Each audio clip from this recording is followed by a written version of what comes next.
The lawyers, the attorneys, they establish their case according to the evidence coming from the law or from the precedents. So this is the pramana. And which one? Which one is the second? Sadhu. Sadhu? Sadhu, yes. So you're referring to Guru, Sadhu, and Shastra. Yeah, good. Yes. But Sadhu also repeats Shabda, basically. And Sadhus also repeat Shastra. Here I'm talking about different classification. The second one is called, well, second or third, Pratyaksha. Pratyaksha means something that we experience by us, with our senses. Personal experience. Or like I'm seeing you with my, I hear with my ears, I see you.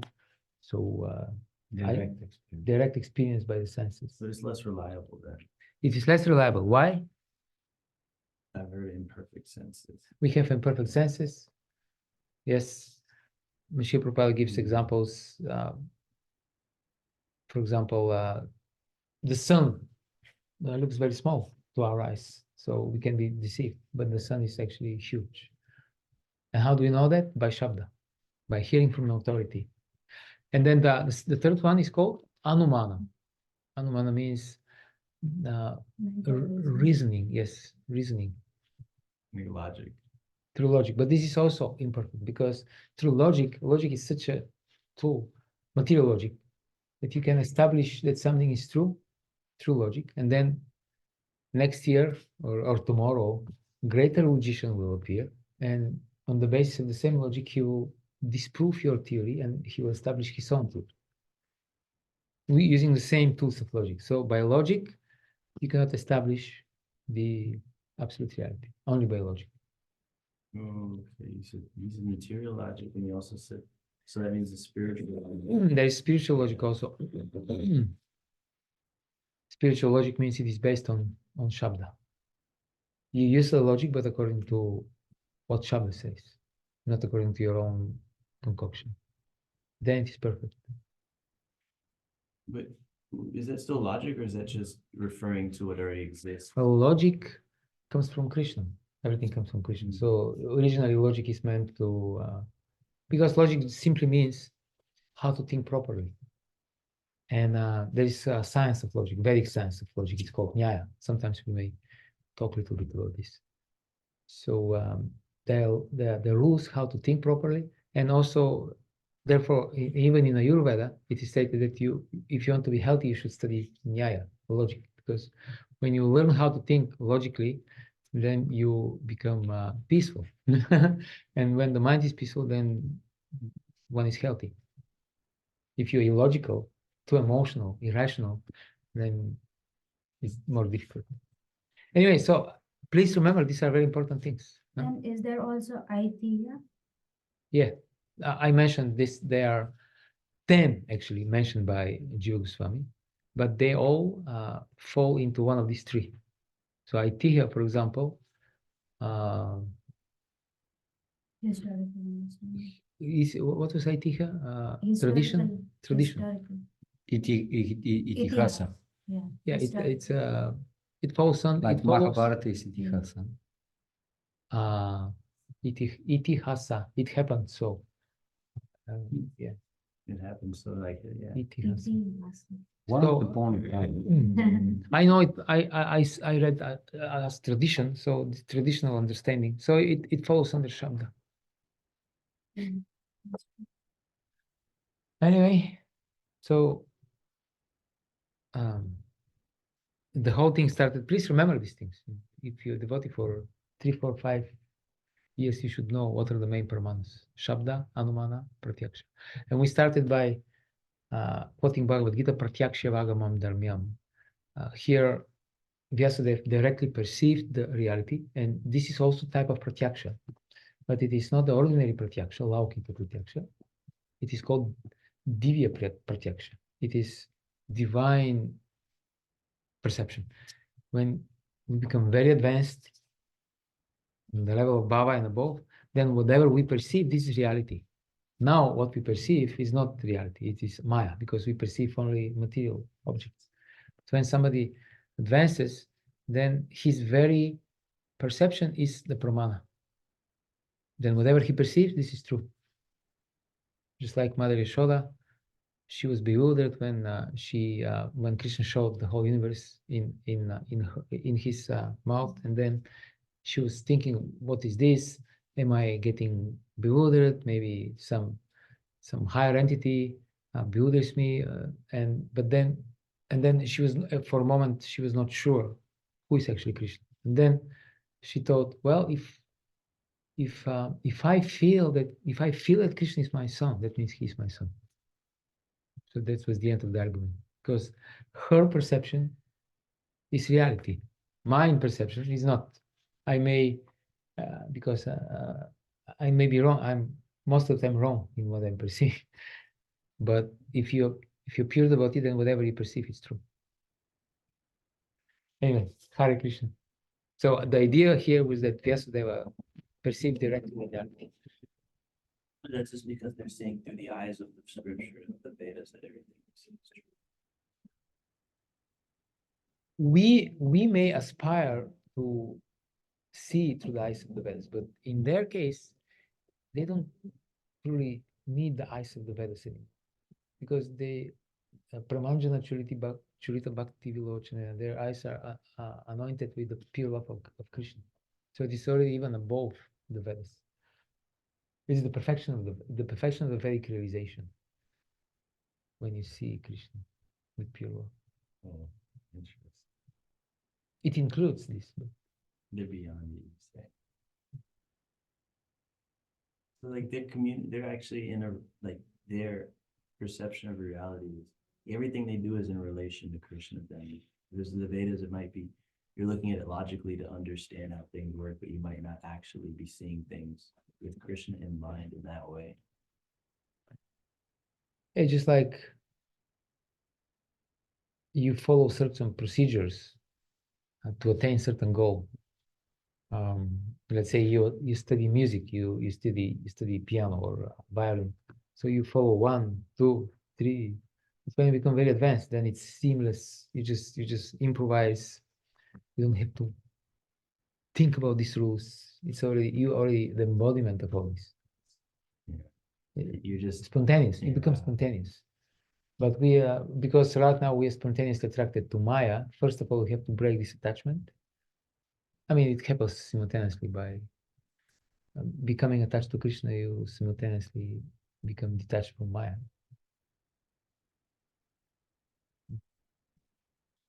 All right, now it's Tulsi Prabhu's turn. He will take over now. Sometimes even they say that if there is some misunderstanding in Shastra, such a liberated person, he may say what is the correct understanding, what is actually Shastra explaining. Yeah, it's pretty normal. In our case, our understanding is corrected by Shastra. Those personalities, they are completely on a spiritual level, so Shastra can be corrected according to their perception. No, not exactly corrected. Corrected in the sense that Understood. there is some doubt. Can be understood properly. Is that change based on time, place, and circumstance? Like, so there are these discrepancies that can the understanding of the, Mahajans be adapted for different time, places, and whatnot. Spirituality will be based on the same principles and laws, but they can give them to the people according to the situation. They'll give the same principles, but the details may vary according to the personalities, according to the yuga, according to the place. Let's say you are in America or in India, but they'll give the same principles. Yes. Yeah, exactly.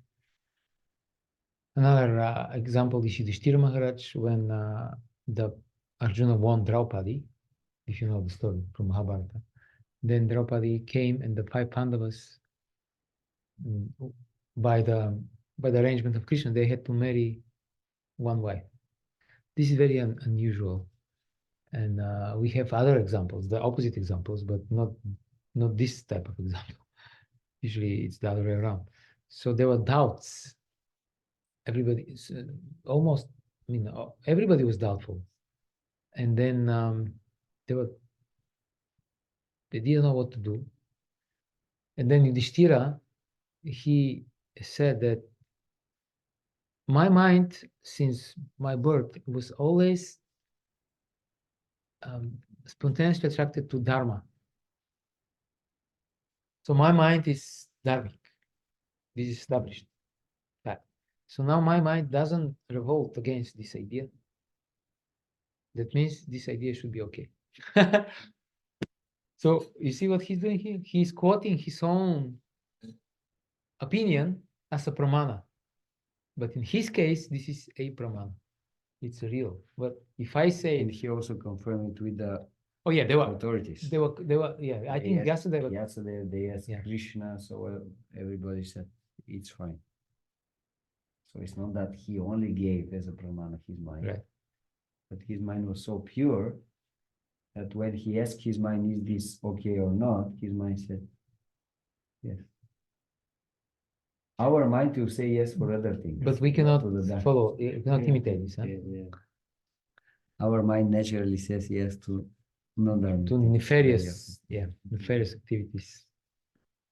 So yeah, here we have, as Pandava Prabhu explained, this, the outcome of the story that we were discussing the last time.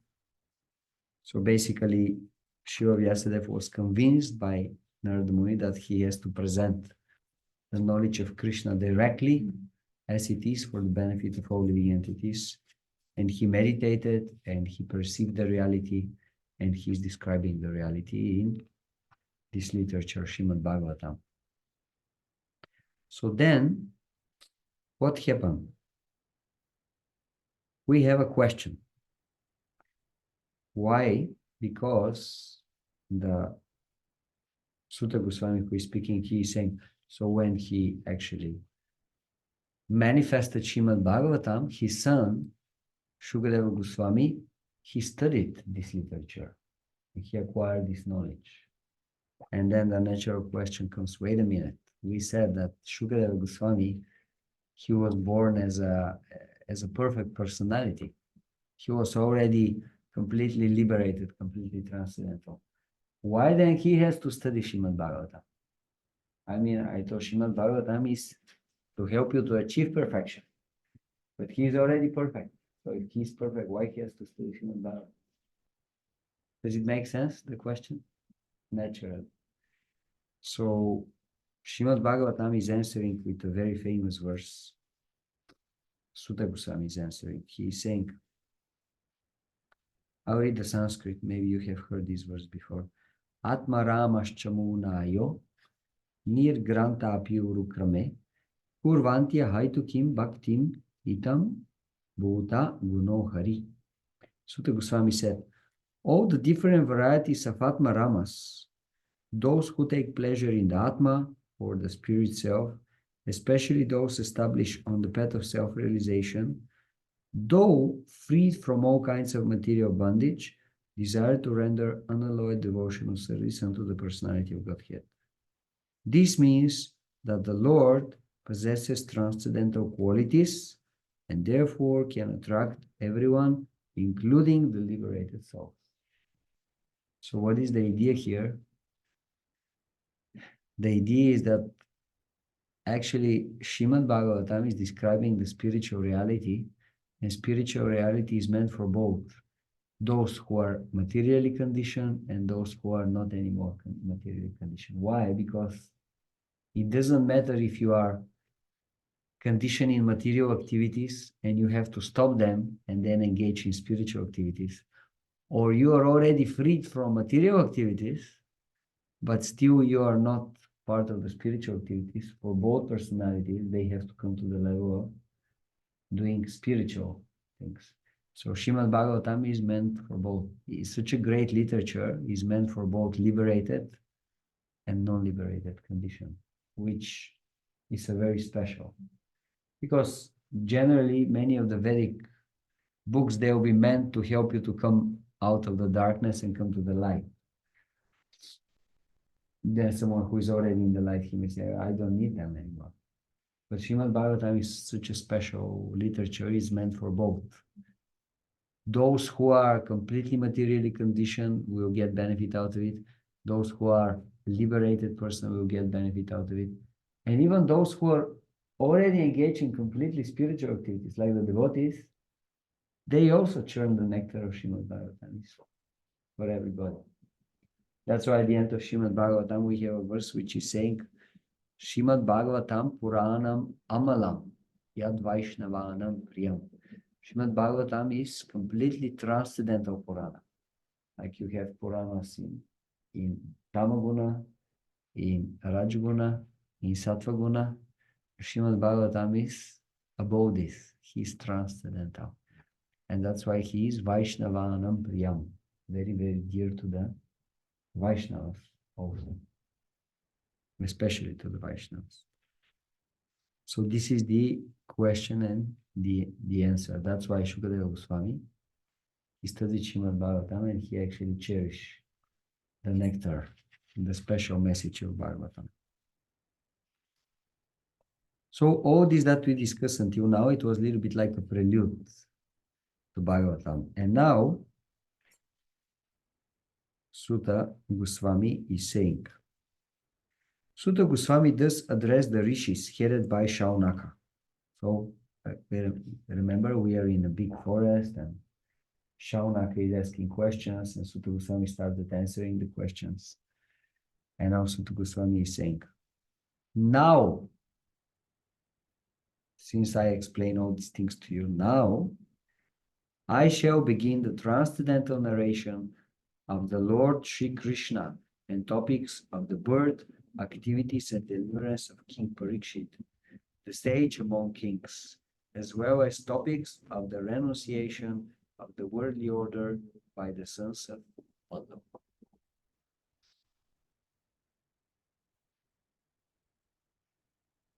Let's read. These are verses 13 and 14. When the respective warriors of both camps, namely the Kauravas and Pandavas, were killed on the battlefield of Kurukshetra, and the dead warriors obtained their deserved destinations, and when the son of Dhritarashtra fell down lamenting, his spine broken, being beaten by the club of Bhimasena, the son of Dronacharya Ashwatthama beheaded the 5 sleeping sons of Draupadi and delivered the heads as a prize to his master, foolishly thinking that he would be pleased. Duryodhana, however, disapproved of the heinous act, and he was not pleased in the least. Hare Krishna, yes? Come. Welcome. Hare Krishna. Hare Krishna. Okay, so suddenly we completely changed the place. Until now we were in the ashram of Vyasadeva, speaking with Narada Muni, and he's trying to get the idea what he has to do so that he's completely satisfied in his life. And now suddenly we go to completely different place. Now suddenly we go to the battlefield of Kurukshetra. And many events are mentioned here, so maybe shortly we can just explain again. All of us, we know the battle of Kurukshetra, yes? The great battle that happened 5,000 years ago. And in some places, Srila Prabhupada is mentioning the number of 640 million people fought in this battle, which is a serious number. Huh? For example, I think Second World War, there were around 50 million people who were killed, as far as I remember. Maybe you can verify the information. But it's a huge number. It was really like a serious battle. And someone may say, well, if we calculate according to Akshohini number, it actually coming much less, maybe like whatever, 4 or 5 million. But the point is, it was not just a human war. All the universe, all the creatures. Hare Krishna. You want to take something? Take whatever you need. All the creatures like demons, demigods, nagas, rakshasas, everybody came and joined on one of the two sides. So it was like, it was not a world war, it was like a universal war, a serious battle. And at the end, everybody was killed, with exception of just really few personalities, maybe around whatever, like 10 people or so. Akshani is how much? Hmm? Akshani is how much? Akshohini, Srila Prabhupada in some places of his purports is giving the number he's quoting from Mahabharata. Mahabharata is, there is explanation. Maybe we can give you 75. 75 million. 75. Only 20 million military personnel and 40 million civilians. Okay. Nobody knows actually. That's what they say. So maybe you can make a research. But I was calculating one time, I think one Akshohini, it comes maybe to around 400,000 people. So if you take it for something like that, on the battlefield of Kurukshetra, the humans were 18 Akshohinis. What's actually? Akshohini is a military division. Like in the Vedic military science, you have different divisions. And generally when they Regiment. yeah, when they work about battles, because they had a big army, so they would actually work in Akshohinis. Okay, he had one Akshohini army or two Akshohinis, or like this great demon Jarasandha, he attacked Krishna 17 times, and each time he was gathering army from consisting from few Akshohinis. 1, 2, 3, 4, and every time Krishna was just destroying his army. So yeah, let's say if there were 18, let's put it 20, it will be easier to calculate. So 10 Akshohini, it will be around 4 million people. So like 20, it will be 8, little less, let's say 6 and something. But many other living entities, they were also taking part. So we are now just at the end of the battle. And the son of Dhritarashtra fell down lamenting, his spine broken, being beaten by the club of Bhimasena. So Dhritarashtra is the king of the Kuru Empire, and his son is Duryodhana, that was creating all the problems. Actually, because of him, the whole thing happened. And now at the end of the battle, he was challenged by Bhimasena personally, and they had a serious battle. And Bhimasena was stronger, but Duryodhana was more skillful in the fight with club, because Balaram personally taught him how to fight with club. So basically nobody could take over to win. And then Krishna make a sign to Bhima that he has to beat with his club under his how you call it? Waist, yes. Which generally is not done by Kshatriyas. But okay, Krishna is saying, so I'm authorized. And he just beat him under, and he broke this part of his body, and his spine was damaged. So basically he couldn't walk anymore. He was just lying paralyzed. Of course, there is explanation why that was not irreligious. I mean, he already did like tons of irreligious things. And now to say, oh, you have to be honest in the fight. What does that mean? Like you kill so many people without reason, and now we have to be honest in the fight. Like, it doesn't make sense. So Krishna did this, having all this in mind. And yeah, he was lying there. And then Ashwatthama was the son of Dronacharya. Dronacharya is the military guru of the Pandavas.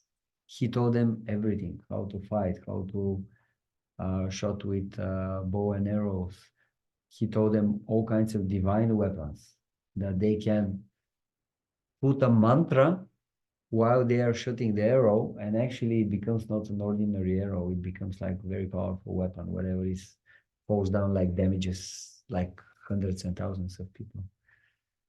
So his son, he was fighting on the party of the Kurus, of Duryodhana, and officially the war was over. So that means, okay, that's it. We are not fighting anymore. And generally still, they will spend another 1 or 2 days after the war before go back to their palaces, to their places. And Kshatriyas, they have this rule: you never stay in the same camp 2 nights. You always move. Why? Because the enemy may know where are you, and it becomes danger. So the Pandavas, they follow some rule, something like that. Instead of staying in their campus, they moved and they went to sleep somewhere in the forest or something like that. But like the ladies, their kids, they were there. And of course, there were some men still. But this Ashwatthama, he was a very powerful soldier. So during the night, he came and he killed everybody. And he told, these are the 5 Pandavas who are sleeping, 5 persons. And he just killed them in their sleep and cut off their heads and brought them to Duryodhana, thinking he'll be very, very happy. But actually what happened is Duryodhana, he disapproved completely this. He said, like, you are a Kshatriya, like, how can act in such a low way just to go and to kill them in their sleep like this? But then later he, if I remember correctly, he took one of the heads and he just, because Duryodhana, he was very strong Kshatriya, he just pressed and he managed to kind of cracked the skull. And he said, these are not the Pandavas. Pandavas, such a powerful warriors. I was fighting with them. I know you cannot so easily crash there. So that's someone else. These are not the Pandavas. And so let's see what happened after that. So Draupadi, the mother of the 5 children of the Pandavas, after hearing of the massacre of her sons, began to cry in distress with eyes full of tears. Trying to pacify her in her great loss, Arjuna spoke to her thus. O gentle lady, when I present you with the head of that Brahmana, after beheading him with arrows from my Gandiva bow, I shall then wipe the tears from your eyes and pacify you. Then after burning your sons' bodies, you can take your bath standing on his head. These are Kshatriyas, heavy people. They're not joking. I'll go now, I'll kill him, I'll cut off his head, and I'll bring it here, and you can step on his head, and you can take your bath, and you can enjoy. Heavy people. They can be very heavy people. A friend of ours who likes to study this Varnashrama Dharma and the role of the Kshatriyas and Brahmanas, one time he was telling to me and Pandava that there is a way to recognize if a real Kshatriya stands in front of you. If you try to look in his eyes, you cannot do that. It's like you are looking at angry bull. His eyes are so intense, you cannot watch Kshatriya in his eyes. Very intense people, intense persons. Arjuna, who is guided by the infallible Lord as a friend and driver, does satisfy the dear lady by such statements. Then he dressed in armor and armed himself with furious weapons, and getting into his chariot, he set off to follow Ashwatthama, the son of his martial teacher. Ashwatthama, the murderer of the princess, seeing from a great distance Arjuna coming at him with great speed, fled in his chariot. Panic-stricken just to save his life, as Brahma fled in fear from Shiva. Do you want to know why Brahma fled from Shiva? Yes or no? Okay, Srila Prabhupada is saying, according to the reading matter, so one word can be understood in two ways, and it means Brahma or it means Surya, death. So if we take it that Brahma was running from Shiva, Prabhupada is saying, Ka means Brahma, who once became allured by his daughter and began to follow her, which infuriated Shiva, who attacked Brahma with his trident. Brahmaji fled in fear of his life. So that's what is referred to here.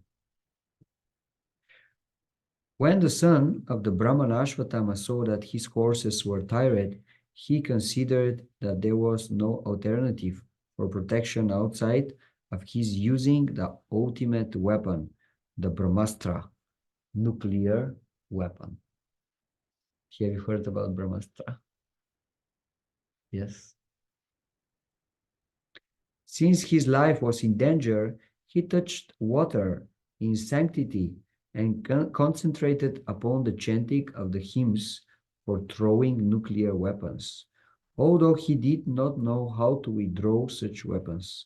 So it's very interesting, huh? Interesting science. You know some mantras, and these mantras actually, they're like a subtle representation of certain gross objects, like in this case, a nuclear weapon. And you know, like a mantra, like a magical words, and with these magical words, you can actually release this weapon, and it can damage, it can just destroy, it can destroy the whole world or a certain personality. So it's very interesting science and very subtle science. We don't have it nowadays. We have similar things, like for example, something like the all these kind of curses or magics, huh? Someone just like with words, he can influence to someone else who is on a like thousands or miles, and he can really influence him. I have a friend of mine, and also knows him, Narayan Pandit, our friend who is preaching in China. Very nice devotee, very serious Sankirtan preacher, and he's like book distributor. He's every year he's bringing new devotees from China to Mayapur. So one year I saw him and I said, "Oh, Prabhu, how are you? How is everything going?" He said, "Well, actually now I'm better, but I was very, very bad." I said, "Like what happened? What's the problem?" He said, "Well, we are not sure, but it looks like someone make a black magic to me for some reason, maybe because what I was doing, he didn't like it. And my health suddenly went seriously down. Like I started having some super pains in my liver and my kidneys, and I couldn't walk, I couldn't do anything. Like, it was serious. And then I was like that for quite some time, like few months. And then I decided, okay, at least let me go to Mayapur. If I'm so bad, at least let me be in Mayapur. So the moment I came here, and one of the two twins, you know, these famous Pujari twins, Prabhupada disciples in Mayapur, Pankajangiri Prabhu and Janivas Prabhu. One of the two, I'm not sure which one, saw him. And the moment he saw him, I said, "What's happening to you?" He said, "I don't know, I have some serious problem." He told him, "Someone made a magic to you." He said, "Come, we'll make a special yagi." So he did a special yagi for him to Narasimha. And then he said, when we did this, after a few days, my health started gradually becoming better and better and better. So now I'm kind of okay. Still some little problems. But... So this is something like that, like power of the words, it has a power there. And especially in this case, these were like very powerful words and spoken by very pure and powerful personalities. So they can really like impact things and personalities and so on and so on. So this is what he's doing now. He wants to invoke the Brahmastra to become nuclear weapon. Since his life was in danger, he touched water in sanctity and concentrated upon the chanting of the hymns for throwing nuclear weapons, although he did not know how to withdraw such weapons. So generally a soldier, he'll know both how to release the weapon and how to withdraw it in case. He didn't know how to withdraw it, but because he understood, okay, I'm going to die, at least let me try my last hope, just throw it and see what will happen.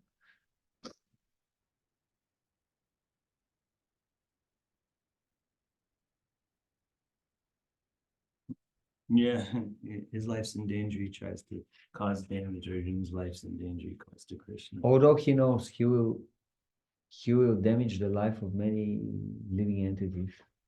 But this is like how the selfishness works. One is ready for the protection of his life, his body. Sometimes he's ready to sacrifice so many other. Have you watched this movie, Titanic?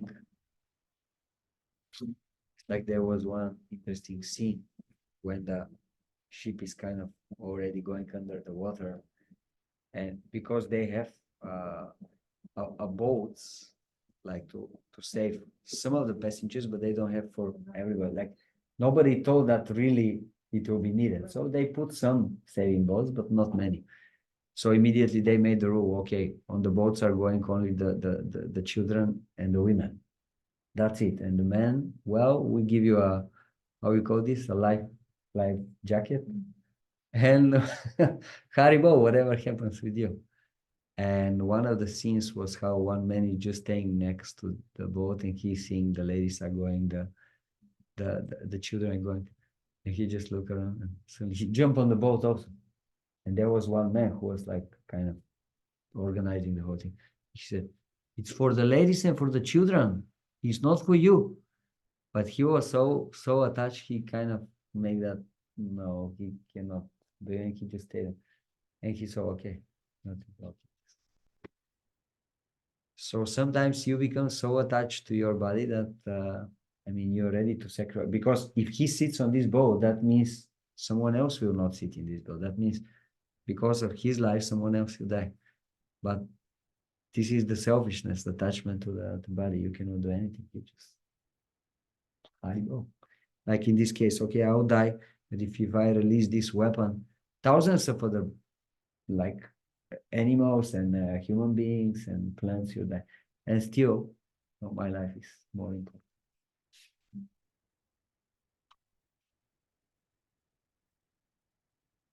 So what happened then? Arjuna said, no. Thereupon, a glaring light spread in all directions. It was so fierce that Arjuna thought his own life in danger, and so he began to address Lord Shri Krishna. So then Arjuna is praying to Krishna, and because he doesn't know what's happening, actually, he's not sure. And Hare Krishna. Thank you. Thank you so much. I just have to rush back home for my sister. We have this every Friday. If you like, you can always imagine. Hare Krishna. So he doesn't know actually what's happening. He sees something is happening, but he's not sure. So he's asking Krishna, well, like, what's the problem? What's going on here? And then Krishna is saying, Shri Bhagavan Uvacha, the Supreme Personality of Godhead said, know from me that this is the act of the son of Drona.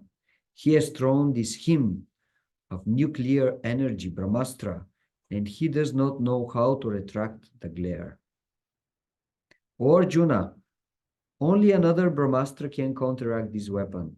Since you are expert in the military science, subdue this weapon's glare with the power of your own weapon. So Krishna is saying what is the problem, but immediately he is saying what is the solution also. That's the good thing to have Krishna on your side. He always knows what to do. What's the Which verse it is? the significance of him? Oh, this 28. Okay, the next one I saw. Yeah, I'll wait. Sutta Goswami said, hearing this from the personality of Godhead, Arjuna touched water for purification, and after circumambulating Lord Shri Krishna, He cast his Brahmastra weapon to counteract the other one. Last one. What is this? The circumambulating Krishna before shooting. What's the significance there? Well, it's circumambulating someone with his right shoulder. It always is a sign of respect. Like we are circumambulating Tulasi. In India, in all the temples, big temples, you always have arrangement to circumambulate the deities. It's one of the activities of bhakti. It's like part of your kind of daily duties. You have to go to a temple, you have to circumambulate the deities. You have to circumambulate Tulasi. You can't circumambulate the guru. So in this way, he just, in order to be successful, he wants to make sure that he is successful. So he wants to start with something auspicious. And that's auspicious to circumambulate Krishna. So the idea is he has to release the Brahmastra, and somehow the two Brahmastras, they will get together, and then he would draw both. And in this way, okay, job done. That's the idea of Krishna. When the rays of the two Brahmastras combined, a gray circle of fire, like the disk of the sun, covered all outer space and the whole, what is this? Firmament of planets. What is firmament? Like heaven. Yeah. Okay. All the sky planet.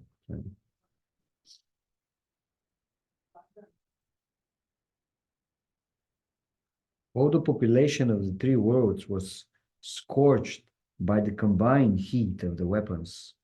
Everyone was reminded of the Samvartaka fire, which take place at the time of annihilation.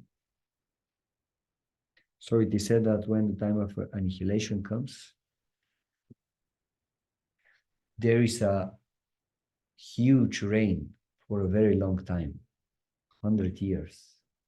So everything goes, like the water goes much above like earth, and even it depends what kind of devastation. Some devastation, the heavenly planets also, they go under the water. Only like the great planets of the rishis, the prajapatis, they stay above. So after that, for 100 years, there is a huge fire. So what was happening here reminded to the people of this fire at the time of annihilation. Thus, seeing the disturbance of the general populace and the imminent destruction of the planets, Arjuna at once retracted both Brahmastra weapons, as Lord Sri Krishna desired. Arjuna, his eyes blazing in anger, like two red balls of copper. Okay, these are the eyes of Kshatriya. Two red balls of copper. Dexterously arrested the son of Gautami and bound him with ropes like an animal. After binding Ashwatthama, Arjuna wanted to take him to the military camp. We wanted just to bring him. And Draupadi will decide what will be his destiny. The personality of Godhead, Sri Krishna, looking on with his lotus eyes, spoke to Arjuna in an angry mood. So someone is doing something against the devotees of Krishna. Lord Krishna is not anymore peaceful. Like the Lord, he is always peaceful. He's saying, Samoham sarva bhuteshu. I'm equally disposed to everybody. Named dveshosti na priyaha. Nobody is especially dear to me. I'm not getting like envious, or I don't experience hate towards someone. But now in this case, we see Krishna does experience anger. Why? Because someone is attacking his pure devotees. Krishna doesn't like this. There is a famous statement in Krishna, I think it's from Mahabharata. Krishna is saying, whoever hates Pandavas hates me. I take it personally. Where did he have that? Huh? Where did he say that? I think it was from Mahabharata. So Krishna is the Supreme Lord, and he is like not partial. But when it comes to his pure devotees, it's not exactly like that. Krishna wants to be partial. So here it is said. That tie into that expression that Matanga happened to mention the other day, I mean, it's annoying, it's not in Bhagavatam, man proposes, God disposes, is that related to this? Kind of? Uh, Oh. well, yeah, in a In a sense. way, yeah, to go against him and he disposes also. You know, In a sense, it is. feeling like, It just shows that Krishna is a person. Because a person will react in a personal way in a certain situation. Whereas a non-personal substance will not have like a personal feeling. But Pandavas are attacked. So what? What like? You are a soul, nobody will die, and the bodies anyway will die. So like, what's your problem? I mean, relax. No, he's a person. The way how someone surrenders unto me, I will reciprocate accordingly. So Krishna is taking it very personally when someone is trying to do something with his devotees.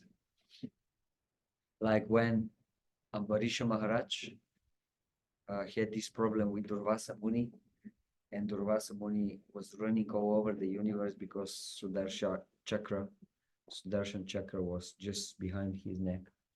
And at the end, he didn't know what to do, so he went personally to Vishnu. And he said, please help me, like I'm a Brahmana, I'm a saintly person. This is your weapon, you have to save me. And Vishnu said, I cannot do anything. I mean, Sudarshan, he just doesn't like to see that someone is messing up with my devotee. So what can I do? That's between you and Sudarshan Chakra. I'll deal with it. And he said, but like, wait a minute, you're the Supreme Lord. I thought you're like Go Brahmana Hitayacha, the protector of the Brahmana. Well, Vishnu said, in this case, I cannot do anything. I mean, if you have some problem with Ambarisha, just go back and just sort it out. Otherwise, you're going to have problem with Sudarshan Chakra. So basically, this is what Krishna said. So it's very partial, actually. Isn't it? What do you think? Today, actually, morning I was reading about Srivas Pandit, and there was the story of Gopal Chapal, and it was the same situation that he chastised Srivas Pandit, Gopal Chapal, and then after 3 days he got leprosy and like everything, he was very much in pain. So at one point he did meet Chaitanya Mahaprabhu, and he said like, I'm your maternal uncle. Please relieve me from this. And then he was very angry. He was like, I cannot do, you did a big mistake by whatever you did. Something like that. Yeah, many stories like that. Yeah. The Gita is general principles, but as you go deeper in, those principles can get adjusted according to the relationship the Lord has with his pure devotees. Yeah.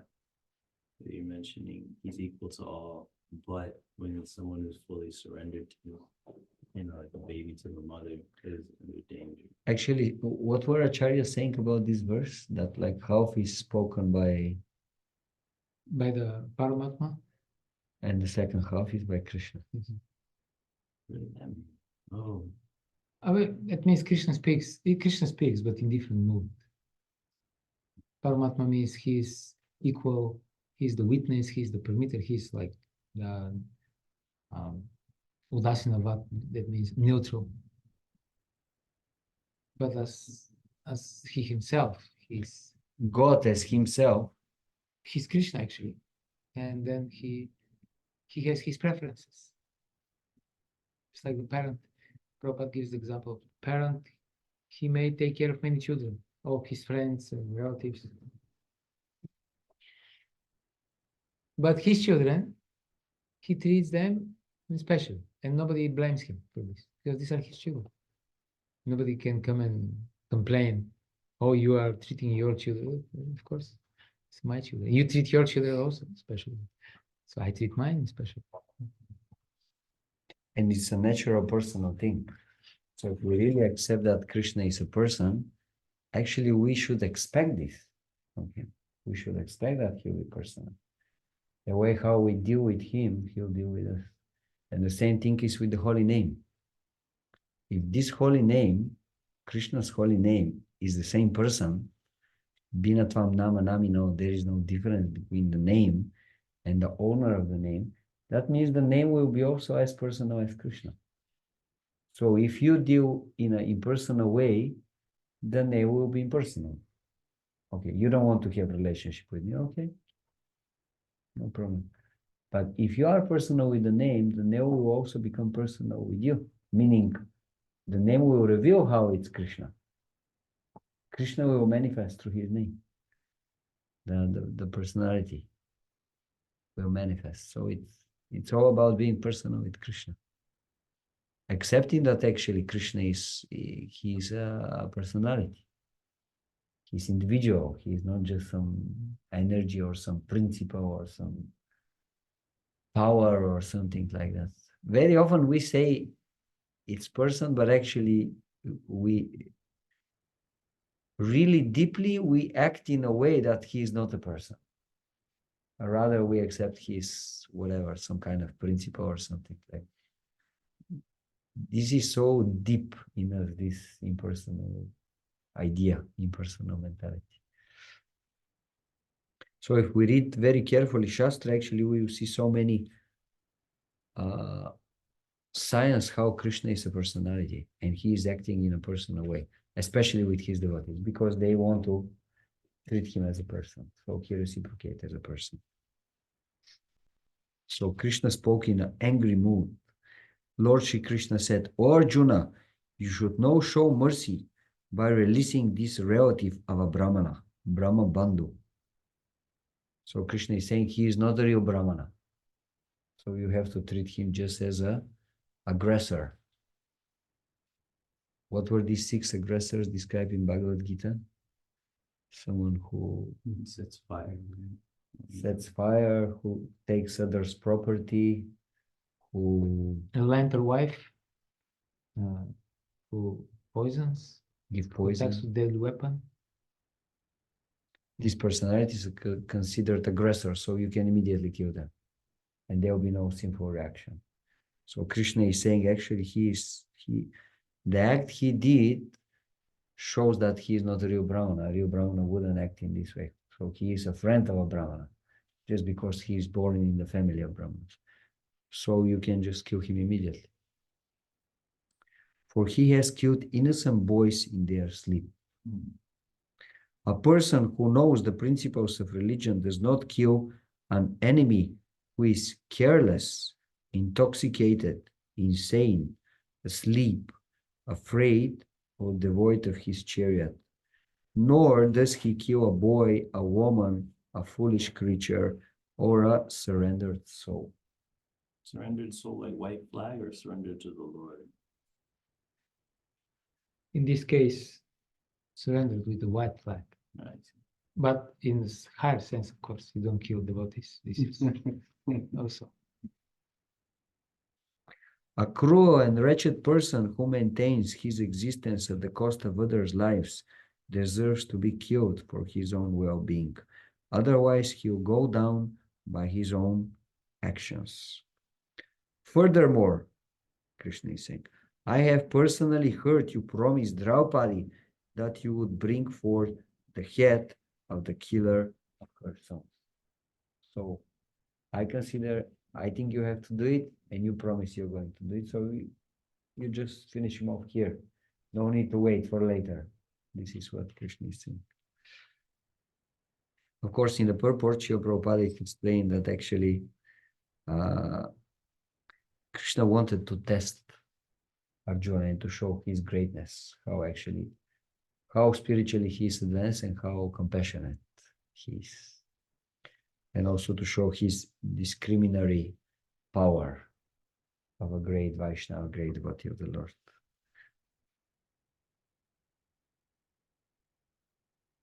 So, want to read?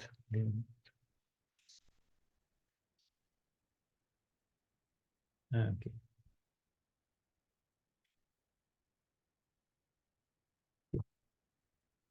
I think I didn't read this one. Okay. this man is an assassin and murderer of your own family members. Not only that, but he has also dissatisfied his master. He is but the burnt remnants of his family. Kill him immediately.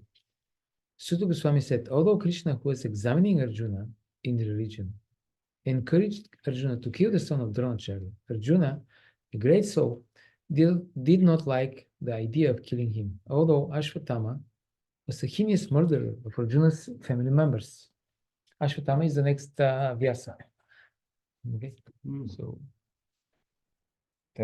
he was punished by Krishna that he will for 2,000 years More, to for many years, to roam around and to, without fixed residence and without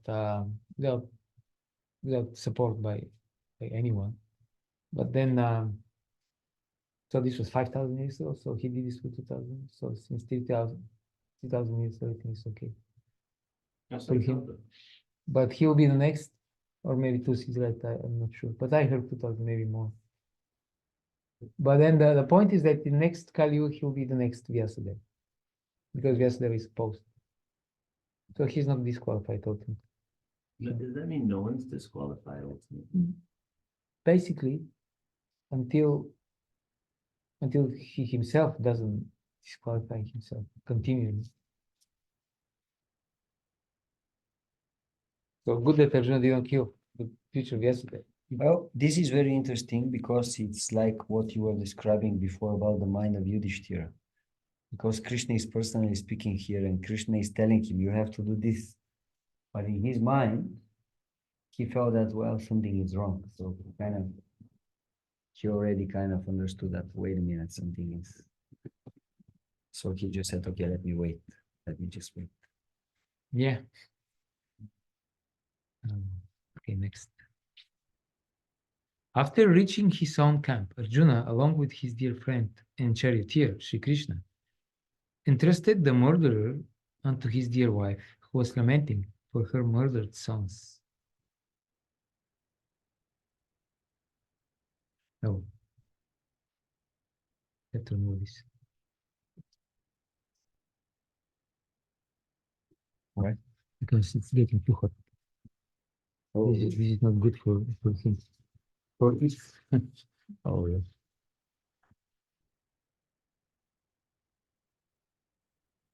Sri Swami said, Draupadi then saw Ashwatthama, who was bound with ropes like an animal, and silent for having enacted the most unglorious murder. Due to her female nature and due to her being naturally good and well behaved, she showed him due respect as a Brahmana. Okay, so Krishna says he's not a Brahmana, Draupadi, however, she treats him as Brahmana. And she, although this is the murderer of her 5 sons, not 1, 5, she's still compassionate to him. This is extraordinary. Sometimes you see in the news mothers of victims, and in the courtroom is the perpetrator. These women are ready to tear him apart. They will actually, they would, with great pleasure. Well, Draupadi is a different type of woman.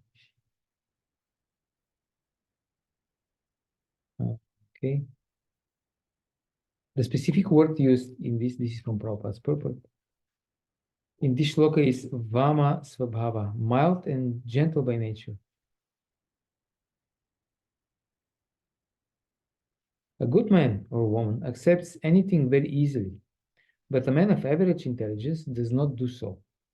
But anyway, so average people, they don't accept very easily. If you slightly offend somebody, if he's an average man, he will not forgive you so easy. That's more simple-hearted people, for them it's easier to forgive. Yeah, more elevated. Yes.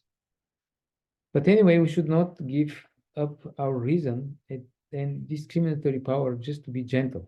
That's another very interesting. Because Prabhupada refers to Draupadi offering obeisances to to Ashwatthama as honoring a Brahmana, although he didn't act as one. So Prabhupada, at the same time, he glorifies Draupadi for being so compassionate and pure-hearted and yeah, good-natured, gentle by nature. But at the same time, he says, but anyway, we should not give up our reason and discriminatory power just to be gentle. This is what people nowadays they propagate. The basic tenet of political correctness is that nobody should feel hurt. You shouldn't say, in other words, you shouldn't say anything that may hurt the feeling of somebody. Here, Prabhupada doesn't agree with that. The facts should be stated as pleasantly as possible, but they should be presented As they are. as they are. Otherwise, Bhagavatam begins like this. The absolute truth is reality, which is distinct from illusion for the benefit of all. Otherwise, we don't discriminate between truth and untruth. Just in pursuing of some gentleness, which is speculative. People use this word microaggression, etc. Anyway, it's a different topic. One must have good discriminatory power to judge a thing of its merit. We should not follow the mild nature of a woman and thereby accept that which is not genuine. In other words, we shouldn't be sentimental. We should be compassionate and good and kind, but not sentimental. This is not good, neither for us nor for the person, because we cannot actually help him in this way. Ashwatthama may be respected by a good-natured woman, but that does not mean that he is as good as a genuine Brahmana. So this is the point. She treated him as a Brahmana.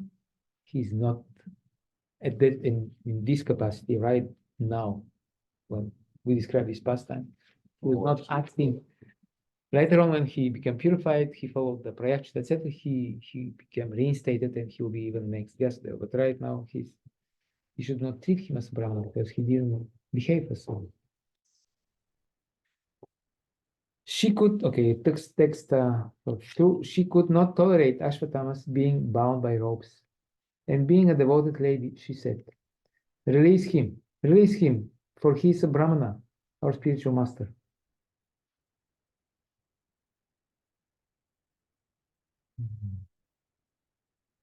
It was by Dronacharya's mercy that you learned the military art of throwing arrows and the confidential art of controlling weapons. Dronacharya is the father of Ashwatthama. So yeah, it's like you learn, you have a guru and you learn from your guru, and then you go, you kill his son. It's intense.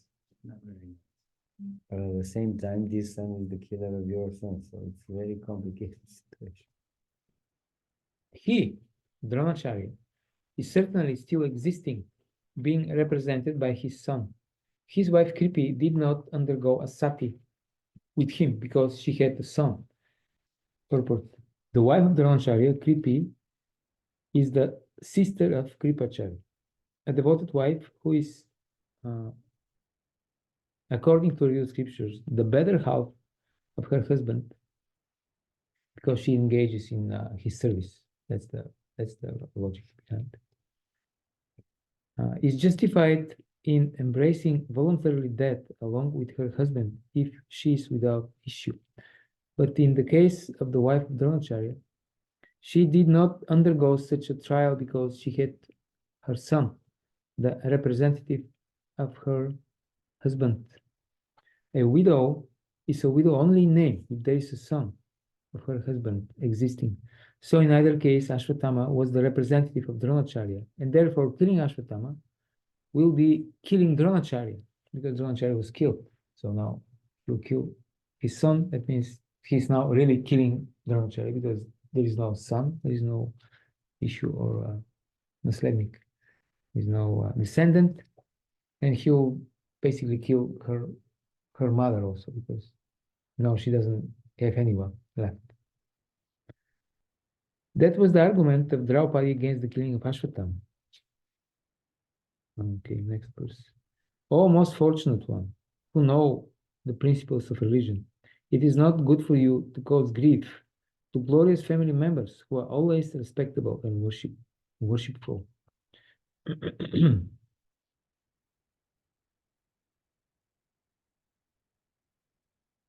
My lord, do not make the wife of Dronacharya cry like me.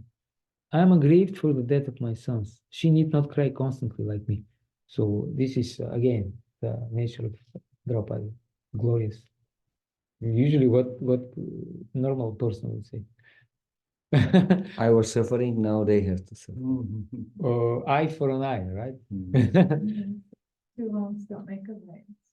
Goodbye. So she goes the other opposite direction. Just like Krishna describes in Bhagavad Gita, the advanced yogis, they see equal, they see sameness in both between themselves and the rest of the all other living entities, in both their happiness and distress. So they see the same.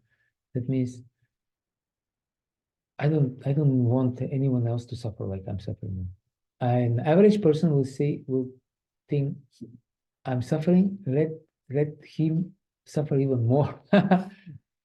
So therefore Draupadi is in the Bhagavatam, and we read about her forever, glorify her, and average persons, they are not on the pages of Bhagavatam, they are nowhere. They are on some other pages of Chitragupta, Chitraratha, the servants of Yamaraj, and nobody cares about them. Therefore, whatever people may say,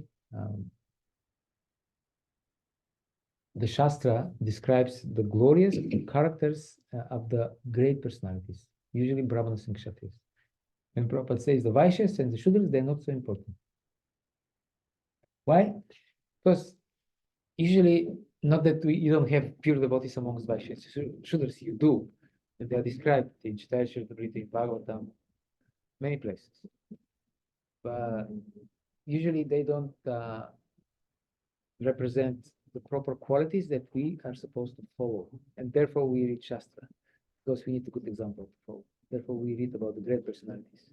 So if you follow this modern trend, that there is no great personality. We're all great. I am great. Why somebody should be great? Why you are exalting such and such persons? He was Why you're discriminating? well discriminating. He was a slave trader, whatever. Now they are tearing apart statues of great, it's great persons from American history. This is the last thing they do.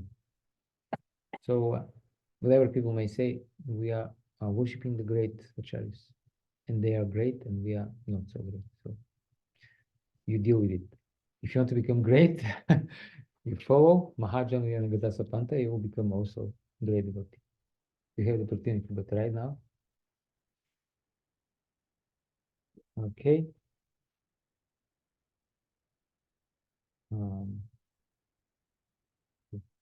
If the kingly administrative order, being unrestricted in sense control, offends the Brahmana order and enrages them, then the fire of that rage burns up the whole body of the royal family and brings grief upon them all. So Draupadi is not just sentimental, emotional, she's actually quoting Shastra. This was perfect logical argument against killing a Brahman. All right, so this is now Sutta Vacha. What would be? Just see the outcome of this. It's quite long. You just read the verses. Because actually the outcome. Yeah, read through the end of the chapter because it's very close. Sutta Goswami said, "O Brahmanas, King Yudhishthira fully supported the statements of the queen, which were in accordance with the principles of religion and were justified, glorious, full of mercy and equity. Equality. Okay, here it is, equity, and without duplicity." Nakula and Sakadeva, the younger brothers of the king, and also Satyaki, Arjuna, the personality of Godhead, Lord Shri Krishna, son of Devaki, and the ladies and others all unanimously agreed with the king. So you see, here you have a woman speaking, and then everybody agrees with her. So those uninformed people could say that women are not respected in the Vedic culture. They can just, what can we say? Can just mildly say that they are uninformed, and they better get themselves informed and then speak. And if they don't get themselves informed, they should go to their home, lock the door, and don't show their face in front of civilized people, because they are unqualified. So everybody follows whatever Draupadi explains the case. He gives the arguments, he quotes Shastra, and then everybody goes like this, yes. Including the Supreme Personality of Godhead. It's very interesting that just a few moments ago, Krishna said you have to kill him. And now Krishna is saying, yeah, fine, no problem. If you like it. Yeah, it's okay. I agree. Suddenly he turned his opinion like 180 degrees. Just because his devotee said, no, I think this is the right way to do it. You think so? Okay, yeah, I agree with you. And that shows how powerful her word is too. Yeah. And shows how Krishna is ready to change even his opinion because of the opinion his devotees. He's not like attached to it. Normal people get angry and like have to cool down. He doesn't have to cool down. The problem is, however, that there is one that is not agreeing with And the situation. they didn't shut her down. They didn't say, "Oh, you are a less intelligent woman. Shut up. We don't want to hear from you." Never, never, ever. Okay, so there is one who, however, who disagreed. Bhima, however, angrily disagreed. Not just disagreed, he angrily disagreed with them and recommended killing the culprit who had murdered sleeping children for no purpose and for neither his nor his master's interest. Chaturbhuja, the four-armed one of the personality of Godhead, after hearing the words of Bhima, Draupadi, and others, saw the face of his dear friend Arjuna, and he began to speak, as if smiling. So he became Chaturbhuj because he had to manifest more arms to restrain the angry Bhima and to deal with the situation. because now Bhima was really angry. Just relax. Amazing, huh? Suddenly, Krishna just manifests two more hands. We can imagine Bhima ready to kill while Draupadi is obstructing him. And in order to prevent both of them, the Lord discovered another two arms. Yeah, handy, yeah. You just manifest two more arms and you do more job, more things. Okay. So he was smiling and he spoke to Arjuna. The personality of Godhead, Sri Krishna said, a friend of a Brahmana is not to be killed, but if he is an aggressor, he must be killed. Okay, that means you are from Brahmana family, but you're not qualified as a Brahmana. Still, because you belong to this family, you cannot be killed because you're Brahman.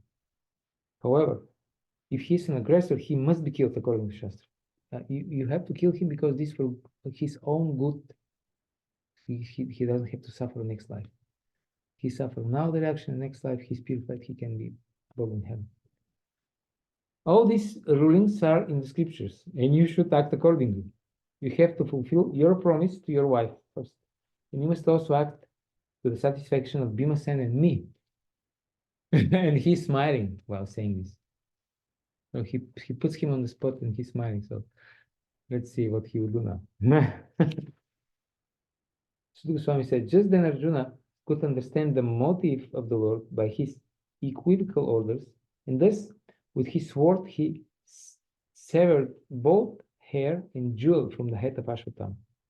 He, Ashwatthama, had already lost his bodily luster. Okay. Contradictory orders of different persons are impossible to carry out. Therefore, a compromise was selected by Arjuna by his sharp intelligence, and he separated the jewel from the head of Ashwatthama. This was as good as cutting off his head, and yet his life was saved for all practical purposes. Here, Ashwatthama is indicated as twice born. Certainly, he was twice born, but he fell down from his position, and therefore he was properly punished. So he was at the same time killed and spared, because his reputation was destroyed, he was disfigured, and still his life was spared. So in this way, okay, Prabhupada explains. The verse itself. Cutting the hair from his head, depriving him of his wealth, and driving him from his residence are the prescribed punishments for the relative of a Brahmana. There is no injunction for killing the body.